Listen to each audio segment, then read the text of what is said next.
সব প্রশ্ন মেয়েরা দখল করে আছে, ছেলেদের প্রশ্নই নেই। আলোচনা মেয়েদের পক্ষে গেল, এখন প্রশ্নোত্তর যদি তাদের পক্ষে যায় তো মুসিবত হবে। বৈষম্য হয়, এই বৈষম্য তো দূর করা দরকার।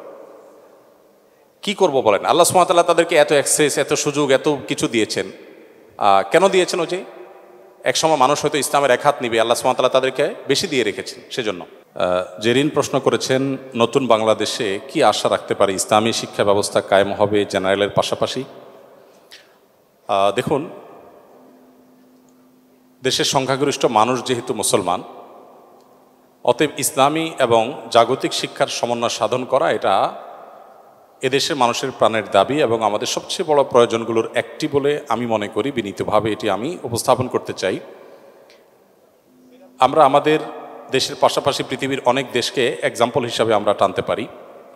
মালয়েশিয়ার কথা আমরা বলতে পারি যে সেখানে জাগতিক শিক্ষার পাশাপাশি ধর্মীয় শিক্ষা এর বিশেষ গুরুত্ব আরোপ করা হয়। তারা আমাদের চাইতে কোনো দিক থেকে পিছিয়ে নেই, বরং বেশিরভাগ দিক থেকে তারা আমাদের চাইতে এগিয়ে আছে। আমাদের দেশে কেন জানি এক শ্রেণী মানুষ মনে করে যে জেনারেল শিক্ষার পাশাপাশি যদি ধর্মীয় শিক্ষা বা নীতিনৈতিকতা এবং মোরালিটি শিক্ষা দেওয়া হয় তাহলে মনে হয় আমরা পিছিয়ে যাব। আমি বিনয়ের সাথে বলতে চাই, গত 50 বছর যাবৎ ইসলামকে পাশ কাটিয়ে আমরা এককভাবে জেনারেল শিক্ষাকে শুধুমাত্র বিশেষ গুরুত্ব দিয়ে ইসলামী শিক্ষাকে খুব সীমিত পরিসরের মধ্যে সীমাবদ্ধ রেখে আমরা এগিয়েছি। তাতে দেশ কতটা এগিয়েছে? বরং দেশের সংখ্যাগরিষ্ঠ মানুষের যে চিন্তা, চেতনা, আদর্শ, সেগুলো যদি তাদেরকে শেখার সুযোগ করে দেওয়া হয়, সেগুলোকে যদি দূর করা না হয়, সাধারণ মানুষের বিপুল অংশের আস্থা অর্জন করা সম্ভব এবং দেশকে আরও বেশি এগিয়ে নেওয়া সম্ভব। আমাদের শিক্ষিত হওয়ার চাইতে মানুষ হওয়াটা অনেক বেশি গুরুত্বপূর্ণ। আর ভালো মানুষ হওয়ার জন্য ধর্মীয় যে শিক্ষা রয়েছে, আদর্শ রয়েছে, এটার কোনো বিকল্প পথ আমাদের সামনে খোলা নাই। সেজন্য সময়ের অপরিহার্য প্রয়োজন এবং দেশের বেশিরভাগ মানুষই, আমরা জানি প্রত্যেকটা মানুষ, যতজন মুসলমান দেশে আছে প্রত্যেকটা মানুষই প্রায়, হাতে গোনা কিছু মানুষ হয়তো বাদ পড়বে, নিজের সন্তানকে ধর্মীয় শিক্ষা দেওয়ার জন্য তাকে নিজস্ব অ্যারেঞ্জমেন্ট করতে হয়। কেন আমাদের মূল কারিকুলামের মধ্যে তার প্রয়োজনীয় ধর্মীয় শিক্ষার ব্যবস্থা থাকবে না? যদি সে বিনীতভাবে আহ্বান রাখতে চাই তারা যেন বিশেষভাবে নজর দেন যে সাধারণ মানুষের সন্তানদের ধর্মীয় শিক্ষার জন্য তাদের আলাদা আলাদা নিজস্ব অ্যারেঞ্জমেন্টের জন্য প্রয়োজন না হয়। এবং আমাদের জাগতিক শিক্ষার সাথে সাথে তাদের নীতিনৈতিকতা শিক্ষা, আদর্শের শিক্ষা যদি থাকে তাহলে কিসের গ্যাংয়ের মতো যে অভিশাপ সেটা আমাদেরকে বইয়ে বেড়াতে হবে না। আমাদের জাগতিক শিক্ষার সাথে যদি দিনী শিক্ষার সমন্বয় থাকে, সংযোগ থাকে, তাহলে আমাদের সন্তানরা বকে যাবে না। মাদ্রাসা শিক্ষার্থীদের অনেক কাজের সমালোচনা আপনি করতে পারবেন, তাদের অনেক ত্রুটি বিচ্যুতির কথা, তাদের অনেক পিছিয়ে থাকার কথা আপনি বলতে পারবেন, এবং সেই পিছিয়ে থাকাটা হয়তো জাগতিক শিক্ষার ক্ষেত্রে তাদের অগ্রসরতা না থাকার কারণে হয়তো অনেক জায়গায় আপনি প্রশ্ন তুলতে পারবেন। কিন্তু মাদ্রাসা শিক্ষার্থীদের মধ্যে আপনি কত পার্সেন্টকে দেখবেন যে তারা খুন খারাপি, মাদক, এই সমস্ত অন্যায় অপকর্মের সাথে জড়িয়ে আছে? তো সেই জন্য আমার কাছে মনে হয় যে নতুন বাংলাদেশে আপনার সাথে আমি পরিপূর্ণ একমত যে আমাদের আশা রাখতেই পারি, আমরা আশা করতেই পারি যে সাধারণ শিক্ষার পাশাপাশি ইসলামী শিক্ষা, প্রয়োজনীয় ইসলামী শিক্ষা আমাদের শিক্ষার্থীদেরকে দেওয়া হবে। এটা এদেশের আপামর মানুষের প্রাণের দাবি যে তার প্রমাণ এদেশের প্রায় শতভাগ মানুষ নিজের সন্তানকে জাগতিক শিক্ষার পাশাপাশি ধর্মীয় শিক্ষা দেওয়ার জন্য মক্তবে পাঠায়, আলাদা হুজুর রাখেন, নিজস্ব ব্যবস্থাপনা করার চেষ্টা করেন। এখান থেকে বোঝা যায় যে মানুষ আসলে কি চায়। তো মানুষের আকাঙ্ক্ষা, গণের আকাঙ্ক্ষা যদি পূরণ না হয় তো এর চেয়ে দুর্ভাগ্যজনক তো আর কিছু হতে পারে না। এরপরে প্রশ্ন করেছেন রাজিবুল হাসান, আপনি লিখেছেন, শিশু কিশোর ও যুবকদের জন্য দিনী পরিবেশ গড়ে তুলতে এলাকাভিত্তিক কি পদক্ষেপ গ্রহণ করতে পারি আমরা? আমি সৌদি আরবে 10টি বছর কাটিয়েছি। সেখানে ইসলামিক অ্যাফেয়ার্স মন্ত্রণালয়ের অধীনে প্রবাসী বাংলাদেশিদের দিনী বিষয়গুলোতে দিক নির্দেশনা দেওয়া, তাদেরকে বিভিন্নভাবে হেল্প করা, এটা আমার দায়িত্ব ছিল। সেখানে আমি দেখেছি সে দেশের প্রায় সব মসজিদে, হাতে গোনা কিছু মসজিদে হয়তো বাদ যাবে ছোটোখাটো, বেশিরভাগ বড় বড় মসজিদগুলোর সাথেই সমাজের তরুণদের জন্য নানা রকমের ক্লাবের ব্যবস্থা আছে। এই ক্লাবে তরুণরা আছে, তারা এসে এখানে সুস্থ সংস্কৃতি চর্চা করে, তারা সেখান থেকে নানা রকমের স্পোর্টস কম্পিটিশন, সাংস্কৃতিক অনুষ্ঠান এগুলো তারা করে। সমাজের তরুণদের যাওয়ার একটা জায়গা আছে, মসজিদই তাদেরকে সেই জায়গাটা করে দেয়, যার ফলে তারা বকে যায় না, নষ্ট হয়ে যায় না। দুঃখজনক আমাদের দেশের তরুণদের জন্য মসজিদে সেরকম অ্যাক্সেস দেওয়া তো দূরের কথা, ছোট বাচ্চা কাচ্চা একটু জোরে আওয়াজ করলে অনেক মুরব্বীরা ধমক মেরে বসেন। এবং আমাদের দেশে কোনো মসজিদের সাথে এরকম কোনো জায়গা থাকবে যে জায়গাতে, যে অফিসে তরুণরা বসে কাজ করবে, এটা আসলে আমরা চিন্তাও করতে পারি না। আমাদের নবী করিম সাল্লাল্লাহু সাল্লামের মসজিদে নববীর আঙ্গিনায় ইথিওপিয়ান সাহাবিরা এক ধরনের কম্পিটিশন, এক ধরনের খেলাধুলার আয়োজন করেছেন প্রশিক্ষণমূলক, এবং নবী সাল্লাল্লাহু আলাইহি সাল্লাম তার সহধর্মিনী আয়েশা রাদিয়াল্লাহু তাআলা নিজে সেটা এনজয় করেছেন, দেখেছেন সেই খেলা। তো এখান থেকে বোঝা যায় নবী সাল্লাল্লাহু আলাইহি সাল্লাম তরুণদেরকে মসজিদে তাদের আনন্দ, তাদের বিনোদন, তাদের সাংস্কৃতিক প্রতিযোগিতা এবং শরিয়া সম্মত যে সমস্ত কম্পিটিশন করা যায় মসজিদের আঙ্গিনায়, মসজিদের মাঠে, সেগুলো তারা সুযোগ দিতেন। আজকাল আমাদের কোনো মসজিদের মাঠে তরুণরা যদি কোনো শরিয়ার সীমানার মধ্যে থেকে কোনো খেলাধুলার আয়োজন করে, মুরব্বীরা তো বোধহয় ঠ্যাঙে একটাও আস্ত রাখবে না ছেলেদের। তো এই জায়গাটাতে আমাদের তরুণদেরকে অ্যাক্সেস যদি না দেই, তাহলে কোনোভাবেই তাদেরকে আমরা অপসংস্কৃতির হাত থেকে রক্ষা করতে পারবো না। সেই জায়গাগুলোতে আমার মনে হয় বিশেষভাবে তাদের জন্য ফোকাস রাখা দরকার। এরপর প্রশ্ন করেছেন সুমাইয়া সুলতানা, আপনি লিখেছেন, আগে কোরআনের অনেক সূরা মুখস্থ ছিল, কিন্তু আস্তে আস্তে এগুলো চর্চার অভাবে ভুলে গেছি, এতে কি আমার গুনাহ হবে? হ্যাঁ, আপনারা বিশেষ করে বিশ্ববিদ্যালয় পড়ুয়া অনেক ভাই বোনরা আছেন যারা একসময় কোরআনে কারিমের 2-4 পারা মুখস্থ করেছেন। অনেক হাফেজ আছেন, দুর্ভাগ্যজনকভাবে তারা এই পরিবেশে আসার পর আপনাদের কোরআনকে আপনারা ভুলে গেছেন।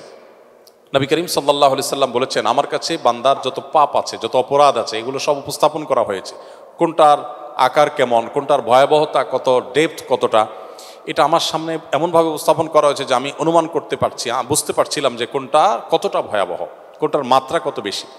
তখন নবী সাল্লাল্লাহু আলাইহি সাল্লাম বলেছেন, কোরআন জানার পর, কোরআন মুখস্থ করার পর কোরআনকে ভুলে যাওয়া, অবহেলার কারণে যতগুলো অপরাধ আমার সামনে উপস্থাপন করা হয়েছিল তখন, তোর মধ্যে সবচেয়ে ভয়াবহ অপরাধ, সবচেয়ে বড় গুনাহ, আল্লাহর কাছে সবচেয়ে বেশি শাস্তির উপযুক্ত অপরাধগুলোর মধ্যে একটা হলো এইটা, যে কোরআন মুখস্থ করার পর কেউ অবহেলার কারণে ভুলে গেল। হ্যাঁ, কারণ অবহেলা যদি না থাকে, তিনি তেলাওয়াত করছেন নিয়মিত, চেষ্টা করছেন মুখস্থ রাখবার, কিন্তু সামহাও তিনি ভুলে গেছেন, এটা যদি হয় তার প্রচেষ্টার ঘাটতি ছিল না, কিন্তু তিনি কোনো কারণে ভুলে গেছেন, স্মৃতিশক্তি কমে গেছে, তাহলে তার কোনো গুনাহ হবে না। কিন্তু জাস্ট অবহেলার কারণে তেলাওয়াত না করতে আপনি একটা সূরা মুখস্থ ছিল ভুলে গেলেন, কোরআনের একটা অংশ মুখস্থ ছিল ভুলে গেলেন, আপনি গুনাহগার হবেন।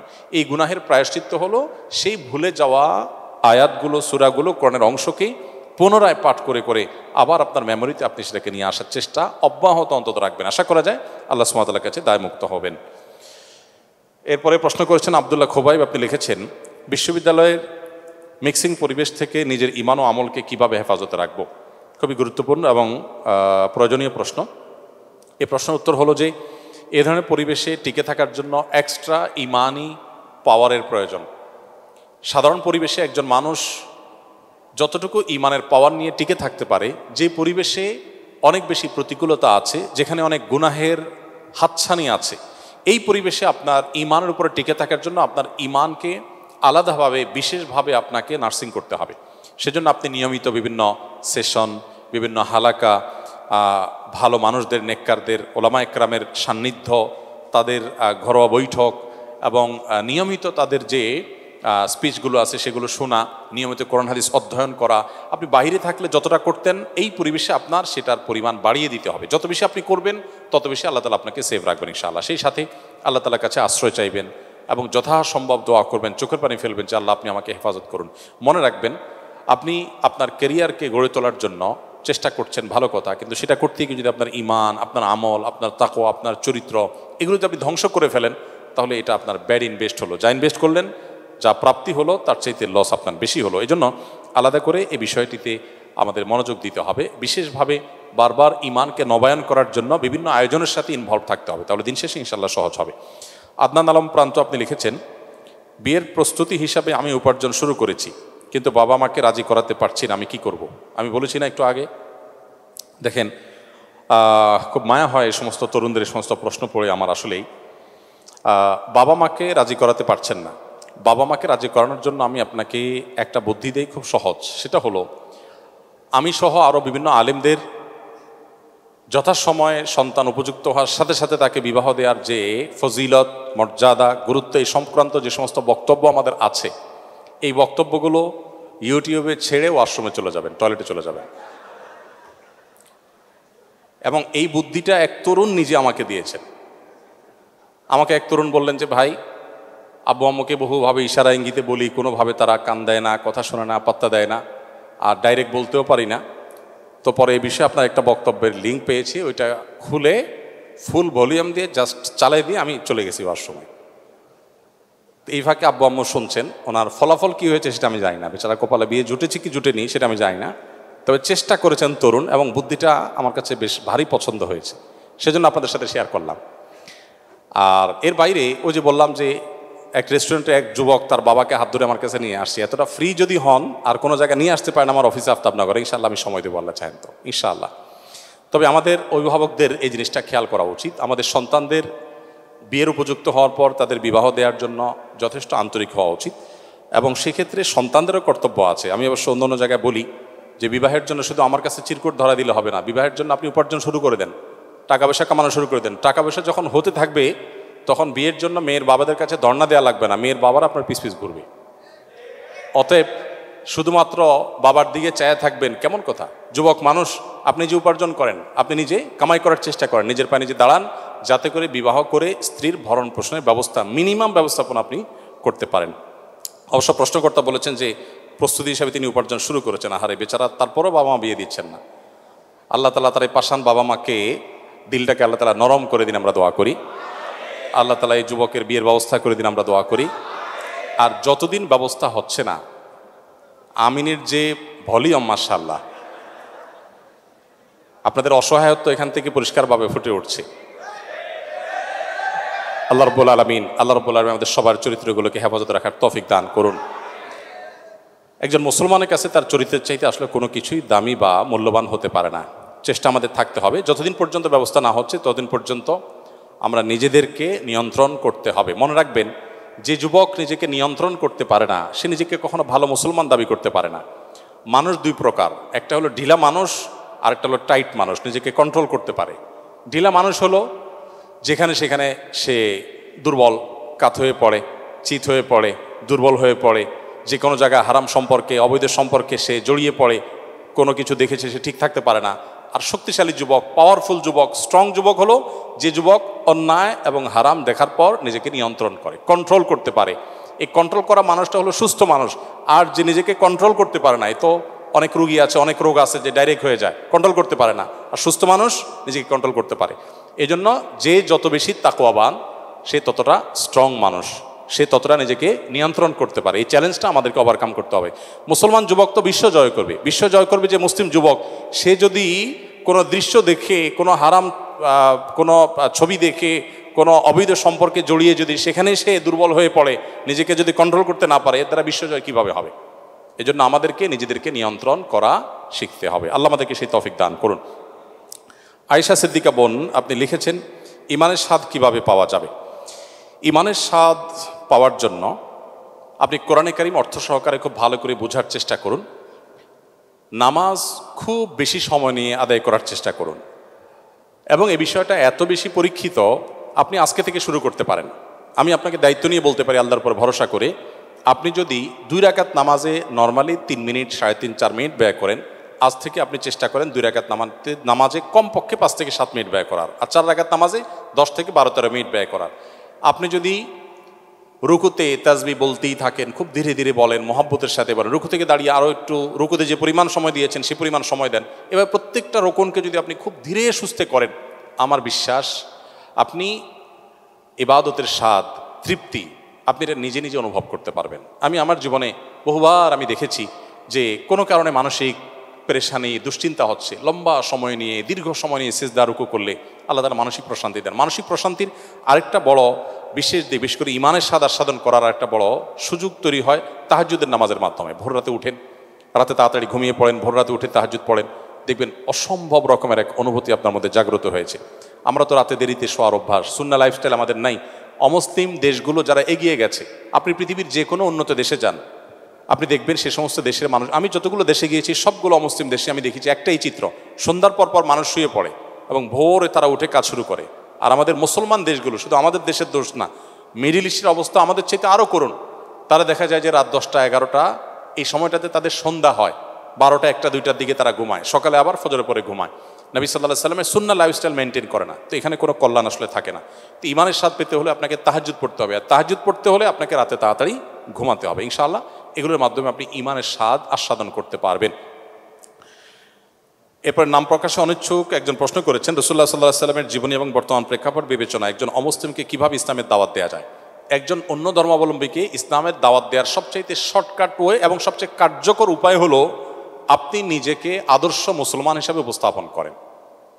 কারণ একজন অন্য ধর্মাবলম্বী তারা আমাদের ধর্মগ্রন্থ পড়ে না, কিন্তু তারা আমাদেরকে পড়ে, আমাদেরকে তারা দেখে, আমাদের আচার আচরণ, আমাদের কাজ কারবার, আমাদের সব কিছু দেখে সেজন্য ইসলাম এর প্রতি আগ্রহী হয়ে ওঠে। ইসলামকে যেন সে জানার জন্য আরও বেশি আগ্রহ তার মধ্যে তৈরি হয়। অতএব আমাদের আচার আচরণ, আমাদের নিজেদেরকে ভালো মুসলমান হিসাবে গড়ে তোলা হলো অন্য ধর্মাবলম্বীদেরকে ইসলামের প্রতি দাওয়াত দেওয়ার সবচেয়ে কার্যকর উপায়। এর পাশাপাশি অনেকগুলো ভালো বই আছে এই সম্পর্কে, সে বইগুলো আপনারা মানুষকে উপহার হিসাবে দিতে পারেন। নবী করিম সাল্লাল্লাহু আলাইহি ওয়াসাল্লাম সম্পর্কে কোরআনে কারীম উপহার হিসাবে দেওয়া, এটা অনেক বড় কার্যকর একটি উপায়। আমি জাপানের টোকিওতে এক বাংলাদেশির একটা অভিজ্ঞতার কথা জানলাম। তিনি আমাকে বললেন যে ভাই, আমার একটা কফি শপ আছে, আমি আমার সে দোকানে একটা কোরআন রেখে দিয়েছি, খুব চমৎকার। তো এত সুন্দর কোরআনের বাধাই তো একটু ব্যতিক্রম হয়, সৌদি থেকে যে ছাপাগুলো বিশেষ করে, অন্য সাধারণ বইগুলো এত সুন্দর বাধাই হয় না। তো অনেক অমুসলিম জাপানিজরা যারা সাধারণত কোনো ধর্ম বিশ্বাসী নয়, তারা অনেকেই এসে জিজ্ঞাসা করে যে এটা কি। তো আমি তাদেরকে জাস্ট জাপানি ভাষায় অথবা ইংরেজিতে একটা কোরআনের কপি দিয়ে বলি যে এটা আসলে এটা, আমি একটু এক্সপ্লেন করে বলি যে এটা তুমি পড়ে দেখতে পারো। এই ভদ্রলোক আমাকে বলেছেন যে যারা তেমন কোনো ধর্মে বিশ্বাসী নয়, এরকম বহু মানুষ আমার হাতে শুধুমাত্র আমার দোকান থেকে ইসলাম গ্রহণ করেছেন শুধু কোরআন পড়ার কারণে। কোরআন এবং নবী সাল্লাল্লাহু আলাইহি ওয়াসাল্লামের সিরাত গ্রন্থ, এই দুইটা জিনিস যদি কোনো মানুষ নির্মোহভাবে পড়ে, সে ইসলামের কাছে আত্মসমর্পণ করতে বাধ্য। ফ্রান্সের একজন পলিটিশিয়ান, ভদ্রলোকের নামটা আমার মনে নাই, মনে থাকেও না, আমি বারবার চেষ্টা করি বিদঘুটে একটু নাম। আমি 2009-10 সময় আমার মনে আছে, আমি সোশ্যাল মিডিয়াতে ফেসবুকে তার ইসলাম বিদ্বেষী, মুসলিম বিদ্বেষী কর্মকাণ্ডের বিরুদ্ধে অনেক লেখালেখি আমি করেছি। গত কিছুদিন আগে এক ভদ্রলোক আমাকে ইউটিউবে একটা ভিডিও দেখালেন যে ওই ভদ্রলোক ইসলাম গ্রহণ করেছেন। আমি খুব কৌতূহলী হয়ে তার ভিডিওটা শুনলাম ইংরেজিতে। তখন তিনি বললেন যে দেখুন, কেউ যদি ইসলামকে জানতে চায়, সে মুহাম্মদ সাল্লাল্লাহু আলাইহি সাল্লামের জীবনী এটা যদি পড়ে, তাহলে ইসলামের কাছে সে মাথা নত, নির্মোহভাবে যদি তার পুরো জীবনীটা কেউ পড়ে, ইসলামের সামনে মাথা নত করা ছাড়া তার সামনে আর কোনো পথ খোলা নেই, যদি সে ভণ্ড না হয়ে থাকে। তো এই জন্য আমি আপনাদেরকে বলতে চাই, বিশেষ করে অন্য ধর্মাবলম্বীদেরকে নবী সাল্লাল্লাহু আলাইহি ওয়াসাল্লাম সিরাতের প্রতি আহ্বান করবেন, আর তার চেয়ে বেশি আমরা ভালো মুসলমান হওয়ার চেষ্টা করব। এরপরে প্রশ্ন করেছেন নাহিদা হিমো, আপনি লিখেছেন কী ধরনের হাসি ঠাট্টা জায়েজ? অনেকে কথা বলার সময় যে গালি দেয়, বাজে শব্দ ব্যবহার করে, এগুলোতে করণীয় কি? দেখুন, কোনোভাবে একজন মুসলমানের জন্য মিথ্যা কথা বলে কোনো হাস্যরস করার, বিনোদন করার, কৌতুক করার কোনো সুযোগ নেই। আমরা অনেক সময় দেখি যে এগুলো হয়। সোশ্যাল মিডিয়াতে কিছু ভিডিও ক্লিপ আপনারা হয়তো দেখে থাকবেন, একজন হয়তো বসে আছে পুকুরের পাড়ে, তারই কোনো একজন ফ্রেন্ড, দোস্ত তাকে এসে ধাক্কা দিয়ে ঠান্ডার সময় পুকুরে ফেলে দিয়েছে, সে পড়ে গেছে, আর হা হা করে সবাই হাসছে। আমরা এই সমস্ত ভিডিও দেখে বেশি এনজয় করি, তাই না? আমাদের নিজেদের অজান্তে আমাদের মনুষ্যত্ব কিন্তু হারিয়ে যাচ্ছে এভাবে। এটা তো আসলে কোনো আনন্দের উপলক্ষ হতে পারে না। মানুষ ফান করবে, আনন্দ করবে, কিন্তু আনন্দ করে সে মিথ্যা কথা বলবে, একজন মানুষকে কষ্ট দিয়ে আনন্দ পাবে, একটা পাখিকে, একটা পশুকে নির্মমভাবে মেরে আনন্দ পাবে, এটা তো কখনো গ্রহণযোগ্য হতে, এটা কোনো সভ্যতা হতে পারে না। আমাদের দেশে একটা খেলা বেশ জনপ্রিয়, এখনও কোনো কোনো অঞ্চলে আছে, আপনারা জানেন, ষাঁড়ের লড়াই হয়। ষাঁড়ের লড়াইয়ে যে নির্মমতা হয়, যে করুণ দৃশ্যের অবতারণা হয়, এটা কোনো সভ্য সমাজের গ্রহণযোগ্য কোনো লড়াই হতে পারে না, বাট সেটাকে আমরা অনেকে বেশ এনজয় করছি। তো এরকম অনেক খেলাধুলা আছে, অনেক বিনোদন আছে যেগুলোতে আমরা শরিয়া বিরুদ্ধ পথ অবলম্বন করি। নবী করিম সাল্লাল্লাহু আলাইহি ওয়াসাল্লাম হাস্যরসাত্মক কথা বলতেন, কৌতুক করতেন। তিনি একবার এক সাহাবী বললেন, ইয়া রাসূলুল্লাহ, আমাকে একটা ওট দিবেন আপনি, আমি বাহন হিসেবে ব্যবহার করতে চাই। নবী করিম সাল্লাল্লাহু আলাইহি ওয়াসাল্লাম বলেছেন, তোমাকে আমি একটা ওটের বাচ্চা দেব। লোকটা বলল, হে আল্লাহর রাসূল, আমি আপনার কাছে চড়ার জন্য ওট চেয়েছি, আপনি বাচ্চা দিবেন, বাচ্চা ওটে কি চড়া যায়? নবী সাল্লাল্লাহু আলাইহি ওয়াসাল্লাম বলেছেন, যে ওটে তুমি চড়বা সেই ওট তো কোনো না কোনো ওটের বাচ্চা, আমি সেটা মিন করেছি। আরেকজন সাহাবীকে নবী সাল্লাল্লাহু আলাইহি ওয়াসাল্লাম ডাক দিচ্ছেন, ইয়া জাল উজনাইন, এই যে দুই কান আছেন আপনার, আপনি আসেন, হে দুই কানওয়ালা। তো এটা রসিকতা করলেন, ওনার কান তো আসলেই দুইটা। নবী করিম সাল্লাল্লাহু আলাইহি ওয়াসাল্লামের জীবনে অনেক হাস্য রস করতেন, কিন্তু সেটা কখনো মিথ্যা কথা বলে নয়। আমরা অনেক সময় মিথ্যা কথা বলে, ফান করে অনেক অন্যায় কথা বলি। নবী সাল্লাল্লাহু আলাইহি ওয়াসাল্লাম বলেছেন, রসিকতা করেও যদি কেউ মিথ্যা পরিহার করতে পারে, ওই ব্যক্তিকে আল্লাহ রাব্বুল আলামিন জান্নাতের একেবারে সেন্টার পয়েন্টে একটি প্রাসাদ, জান্নাতি প্রাসাদ দান করবেন। অনন্ত অসীমকালের জন্য সে নিয়ামত সে ভোগ করতে থাকবে। এই জন্য কোনো অবস্থাতে একজন মুসলমানের জন্য এটি জায়েজ নয়। এরপর প্রশ্ন করেছেন শফিউল ইসলাম সাকিব, আপনি লিখেছেন মুসলিমদের মাঝে বিভক্তি দূর করতে করণীয় কি? মুসলিমদের মধ্যকার বিভক্তি দূর করার জন্য আর কিছু না পারেন একটি কাজ করেন। ডক্টর আব্দুল্লাহ জাহাঙ্গীর রহমতুল্লাহ আলাইহি বলতেন যে আল্লাহ আমাকে এত পাওয়ার দেন নাই যে বহুদা বিভক্ত মুসলমানদেরকে আমি এক করে ফেলবো, এত পাওয়ার আমার হাতে নাই। যদি থাকতো আমি জোর করে হলেও তাদেরকে একসাথে বসাতাম, এক করতাম, এক হতে বাধ্য করতাম। যেহেতু পাওয়ার নাই, আমি একটা কাজ করতে পারি, সেটা হলো বহুদা বিভক্ত মুসলমানদের মধ্যে নতুন কোনো বিভক্তি যেন না হয়, আমি সেজন্য চেষ্টা করি। স্যারের এই কথাটাকে আমি আমল করার চেষ্টা করি। পারতপক্ষে সজ্ঞানে কারোর নাম ধরে খোঁচাখুচি করা, কারোর বিরুদ্ধে বিষোদ্গার করা, পাবলিকলি কিংবা ঘরোয়া মজলিসে, এই জিনিসগুলো যেন আমার দ্বারা না হয়, আমি সে ব্যাপারে খুব বেশি সচেষ্ট থাকি। আমি আপনাদেরকে উদাত্ত আহ্বান রাখতে চাই, বিশেষ করে আপনারা যারা সাধারণ শিক্ষিত ভাইয়েরা বোনেরা আছেন, আল্লাহর ওয়াস্তে ইসলামের কোনো একটা সেক্টর বা কোনো একটা গ্রুপ আপনি পছন্দ করেন, কোনো আলিমকে আপনি পছন্দ করেন, কোনো স্কলারকে আপনি পছন্দ করেন, তার অনুসারী হয়ে পাল্টা আরেকজন হুজুর, আরেকজন আলেমের গোষ্ঠী উদ্ধার করার জন্য নামবেন না। আপনারা অনেকে দেখবেন যে এটাকে সওয়াবের কাজ মনে করে যে এক হুজুরের পক্ষ হয়ে আরেক হুজুরের গোষ্ঠী উদ্ধার করলে বোধহয় বিপুল পরিমাণ সওয়াব আমার আমলনামায় লেখা হবে। কিয়ামতের ময়দানে এই লোক যখন দেখবে যে সওয়াবের জায়গায় সব গুনাহ লেখা হয়েছে, তখন তার আফসোসের কোনো শেষ থাকবে না। এজন্য ভাই, আমি আপনাদেরকে বিনীতভাবে বলতে চাই, আল্লাহর ওয়াস্তে মুসলমানদের মধ্যকার দূরত্বগুলোকে কমাবার জন্য কখনো দূরত্ব বাড়ে সেরকম কোনো পদক্ষেপ নেবেন না, সেরকম কোনো কথা বলবেন না। সমালোচনা করতে হলে নবী সাল্লাল্লাহু আলাইহি ওয়াসাল্লামের সুন্নাহ অনুসরণ করে করবেন। তিনি নাম ধরে সমালোচনা সচরাচর কোনো পাবলিক প্রোগ্রামে সাধারণত করতেন না। এমনভাবে করতেন যে কারোর কোনো মানহানি না হয়, অসম্মান না হয়। আজকাল দুঃখজনক আমরা অনেক মুসলমানরা ইসলামের কাজ মনে করে সেই কাজটি করে যাচ্ছি এবং ইসলামের প্রতি মানুষকে আরও আমরা বীতশ্রদ্ধ করছি। শফিউল ইসলাম সাকিব, আপনি লিখেছেন তওবা কবুল হয়েছে কিনা বুঝবো কিভাবে, এটার উপায় আছে কিনা? বোঝার আসলে সুনির্দিষ্ট কোনো উপায় নাই। তবে তওবা করার পর যদি আপনার অন্তরটা বিগলিত হয়, অনুতপ্ত হয়, চোখের পানি পড়ে এবং ওই পাপ থেকে আপনি ফিরে আসার সুযোগ পান, কিছু সময় আপনি ফিরে থাকেন, তাহলে আপনি আল্লাহর প্রতি সুধারণা করতে পারেন, হয়তো আপনার তওবা কবুল হয়েছে। মেজবা লিখেছেন ফেসবুক রাজনৈতিক দলের কেউ পূর্বে নির্যাতন করত, তাদের বিরুদ্ধে নাম ধরে ফেসবুকে লেখালেখি করলে গীবত হবে কিনা? যদি আপনার এই লেখালেখিটা হয় তাকে বিচার মুখোমুখি করবার জন্য, তার অন্যায় অনাচারগুলোকে তুলে ধরে যেন তার শাস্তি হয় সেটি নিশ্চিত করা যায়, সেজন্য আপনি যদি লেখালেখি করেন সে অধিকার আপনার আছে। আল্লাহ সুবহানাহু ওয়া তাআলা কোরআনে কারীমের 6 নম্বর পারার প্রথম আয়াতে বলেছেন, লা ইউহিব্বুল্লাহুল জাহরা বিস-সুই ইল্লা মিনাল কাওলি ইল্লা মান যুলিম। কোনো মন্দ কথার প্রসার আল্লাহ পছন্দ করেন না, তবে যিনি নির্যাতিত, যিনি মাজলুম, তার জুলুমের কথা সে মানুষকে বলার অধিকার তার আছে। এরপরে তানজিনা, আপনি লিখেছেন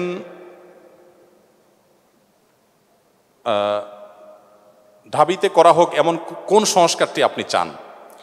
ঢাকা বিশ্ববিদ্যালয়ে করা হোক এমন কোন সংস্কার আমি চাই? আমি একজন নাগরিক হিসাবে, দেশের একজন নাগরিক হিসাবে দেশের এই প্রতিষ্ঠানের প্রতি আমার একটা প্রত্যাশা তো থাকতেই পারে।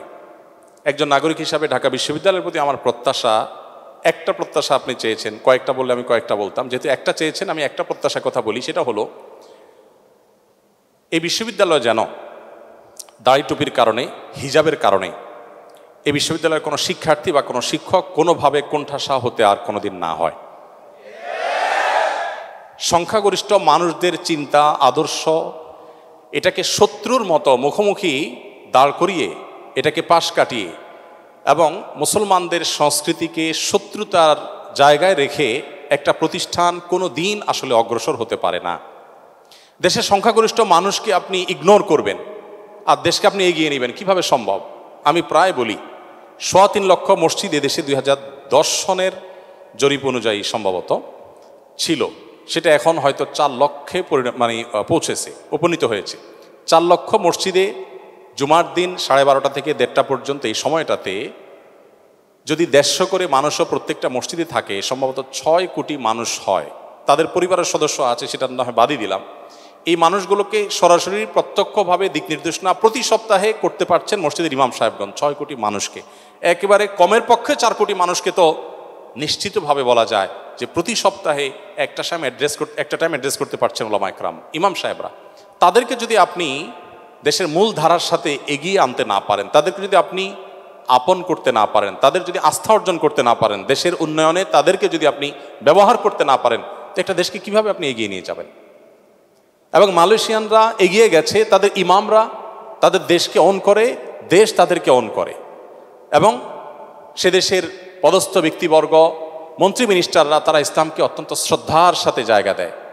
তাদের দেশের প্রেসিডেন্ট প্রধানমন্ত্রীরা যখন ইউরোপ আমেরিকা সফর করে, সেখানে তারা জুমার নামাজের ইমামতি করে। পুত্রাজায়ায় আমি নিজে গিয়েছি, তাদের প্রধানমন্ত্রী কার্যালয়ের সামনে সবচেয়ে সুন্দর মসজিদ, মন্ত্রীরা সেখানে মিটিংয়ের পর দল বলে মসজিদের জামাতের সাথে সালাত আদায় করেন। কদিন আগে ভাইরাল হয়েছে একজন মন্ত্রী, তার মেয়ে মসজিদে কোরআন হিফজ শেষ করেছেন, সেখানে স্ত্রী সহ তিনি বসে সেটাকে শেষ মুহূর্তের হিফজের লাস্ট মোমেন্টটাকে তারা এনজয় করছেন, উপভোগ করছেন। কই, তারা তো পিছিয়ে থাকেনি। আমাদের এই দেশে কেন ইসলামকে পিছনে ফেলে রাখলে আমরা এগিয়ে যাব মনে করছি? যারা এটা মনে করছেন তারা বিগত 50 বছরে বাংলাদেশকে কোথায় নিয়ে গেছেন?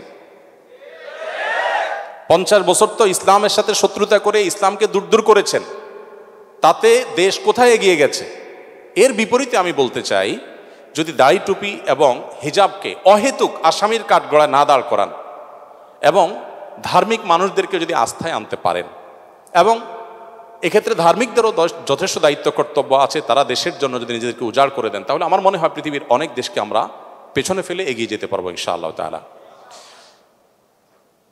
দুঃখিত, আমার সেই নির্ধারিত সময় বোধহয় পার হয়ে গেছে, আমার শেষ করা দরকার। আর 1-2টা প্রশ্ন দিয়ে আমরা শেষ করি।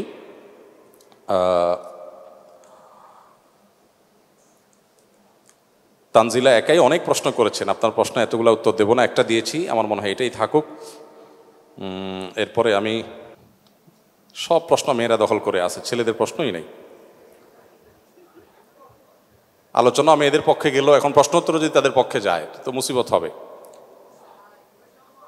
বৈষম্য হয়, এই বৈষম্য তো দূর করা দরকার। কি করব বলেন? আল্লাহ সুবহানাহু ওয়া তাআলা তাদেরকে এত অ্যাক্সেস, এত সুযোগ, এত কিছু দিয়েছেন। কেন দিয়েছেন? ওই যে একসময় মানুষ হয়তো ইসলামের এক হাত নিবে, আল্লাহ সুবহানাহু ওয়া তাআলা তাদেরকে বেশি দিয়ে রেখেছেন সেজন্য। যাই হোক, আনিসুর রহমান আপনি লিখেছেন, হলে না জানিয়ে অনেকে ব্যক্তিগত জিনিস ব্যবহার করে থাকেন, বিশেষ করে পানি খেয়ে ফেলেন, এর বিধান কি?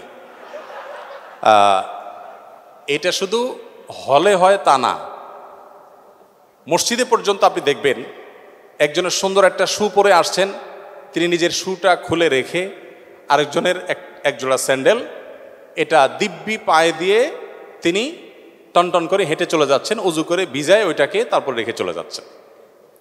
এগুলো হয় কি হয় না? এটা কোনো দায়িত্বশীল মুসলমানের কাজ না। এই ছোট ছোট বিষয়গুলো আমাদের কাছে মনে হতে পারে খুব তুচ্ছ জিনিস। আল্লাহ সুবহানাহু ওয়া তাআলা বলেছেন, তাহসাবুনাহু হাইয়িনা ওয়া হুয়া ইনদাল্লাহি আযীম। তোমরা মনে করো এগুলো খুব তুচ্ছ বিষয়, আল্লাহর কাছে এগুলো অনেক বড় ব্যাপার। এজন্য অনুমতি ছাড়া কারোর পানি পান করে ফেলা, কারো কোনো জিনিস নিয়ে ফেলা, হলে যেরকম হয় বাইরে হয়, এই কাজগুলো হওয়া উচিত না। একজন দায়িত্বশীল মুসলমান তিনি অনুমতি নিয়ে তারপরে কারো কোনো জিনিস ব্যবহার করবেন। তবে সেই সাথে যার জিনিসের ব্যবহারের অনুমতি চাওয়া হচ্ছে তিনিও তুচ্ছ বা ছোটোখাটো জিনিসকে দিতে অপারগতা প্রকাশ করবেন না, কারণ আল্লাহ সুবহানাহু ওয়া তাআলা সে ব্যাপারেও ভর্ৎসনা করেছেন সূরা ওয়াইলুল লিকুল্লি হুমাযাতিল লুমাযা এখানে। তো এই জন্য আমাদেরকে অনুমতি নিয়ে আরেকজনের জিনিসটাকে ব্যবহার করতে হবে, না হলে সেক্ষেত্রে আমরা গুনাহগার হব। শাহরিয়ার প্রশ্ন করেছেন, ইসলামী শাসন কায়েমের জন্য আমাদের করণীয় কি? সংখ্যাগরিষ্ঠ মানুষ মুসলিম হয়ে আমরা খেলাফত চাইতে অসুবিধা কি? কোনো অসুবিধা থাকার কথা না, থাকা উচিত না। যদি সংখ্যাগরিষ্ঠ সংখ্যালঘু সব ধর্মের মানুষ যার যার কথা বলতে না পারে, তাহলে আমাদের এই স্বাধীনতা দিয়ে আমরা কি করব? যে স্বাধীনতা আমাদেরকে কথা বলতে দেয় না, সেটা কেমন স্বাধীনতা? একজন মুসলমান তো তার চাওয়া, তার পাওয়া, তার প্রত্যাশা কথা বলতেই পারেন এবং বলতে পারা উচিত। আলহামদুলিল্লাহ, সেরকম একটা পরিবেশ আল্লাহ তাআলা আমাদেরকে উপহার দিয়েছেন। এর জন্য যাদের অবদান, যাদের আত্মত্যাগ রয়েছে, আমরা অন্তঃস্থল থেকে তাদের জন্য দোয়া করি, আল্লাহ রাব্বুল আলামিন তাদের সবাইকে এর জন্য সর্বোত্তম বিনিময় দান করুন। এবং অবশ্যই আমাদের শরিয়ার সৌন্দর্যকে উপস্থাপন করা দরকার। শরিয়ার সৌন্দর্যের গুরুত্ব, শরিয়ার অনুসরণের গুরুত্ব, এটা আমাদের জানানো উচিত। সংখ্যাগরিষ্ঠ মুসলমানরা কি দিয়ে শাসিত হতে চায় এ সম্পর্কে সংখ্যাগরিষ্ঠ মুসলমানদের মতামত জানা উচিত, জানার ব্যবস্থা থাকা দরকার। এবং এ ব্যাপারে আমাদের কোনো হেজিটেশন থাকা উচিত নয়। তাদের সে অধিকার তারা পাচ্ছেন এবং ভবিষ্যতে পাবেন বলে আমরা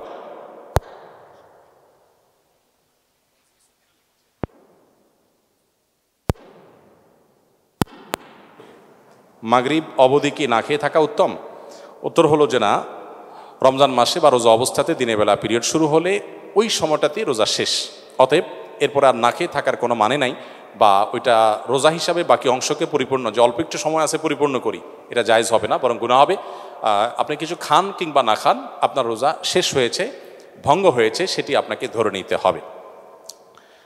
শেষ প্রশ্নের উত্তর দেই। শাকিল হোসেন আপনি লিখেছেন, আমি অনেক জায়গায় শুনেছি রিজিক পূর্বে নির্ধারিত, আমার কাজ না করলেও যা পাবার তা পাবো কিনা?